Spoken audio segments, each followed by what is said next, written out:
এই মুহূর্তে আমি আছি ময়মনসিংহের ত্রিশাল উপজেলার একজন কৃষক, যিনি তার নাম আমিরউদ্দিন ধনু। তিনি একজন মাটির মানুষ, মাটির সাথেই তার সবসময় খেলামেলা, সবসময় তিনি মাটি নিয়েই, মাটিকে ভালোবাসেন, মাটিকে ভালোবেসে তিনি মাটিতে বিভিন্ন শস্য উৎপাদন করে। আমরা তার কাছ থেকে জানবো এবছর তিনি কি কি ফলন করেছেন, কি কি রোপণ করেছেন, আর এবছর আপনি বড় মৌসুমে কেমন ধান পেয়েছেন। কেমন আছেন আপনি? আলহামদুলিল্লাহ ভালো আছে।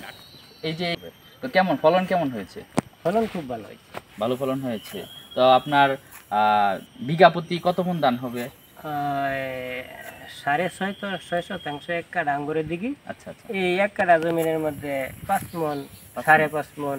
আচ্ছা আচ্ছা, এরকম। তো এই বছর অনেক সময় আমরা শুনি যে কৃষকরা যে চাষাবাদ করে তাদের পোষায় না। এই বছর যে ধান ফলন হয়েছে এতে কি আপনাদের পোষাইছে এই বছর? পোষাইছে। হ্যাঁ। তো আপনার এই আর কি কি চাষাবাদ আপনি করেন? ঢেঁড়স করি, বেগুন করি, আচ্ছা আচ্ছা। শশা করি।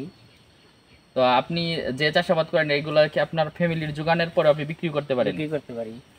তার মানে আপনার মোটামুটি চলে, ভালো ভালো চলে, সবজি চাষাবাদ করে সবসময় ভালোই চলে। তো দর্শক, আমরা কথা বলছিলাম আমিরউদ্দিন আহমেদ ধনু সাহেবের সাথে। উনি বলছিলেন আমাদেরকে যে উনার অল্প কিছু জায়গা আছে, সেই জায়গাতে তিনি ধানের চাষের পাশাপাশি উনি বিভিন্ন সবজি আবাদ করেন, যেই ফসল দিয়ে তার পারিবারিক চাহিদা, পুষ্টির চাহিদা পূরণ হয়েও সে বাজারে বিক্রি করে।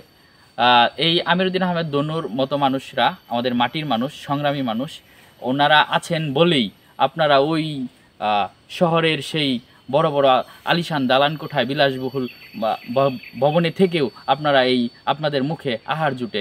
এই ধরনের মানুষদের প্রতি আমাদের সবসময় শ্রদ্ধা, ভালোবাসা থাকবে। ধন্যবাদ। আজকের মতো এখানেই বিদায় নিচ্ছি। ভালো থাকুন।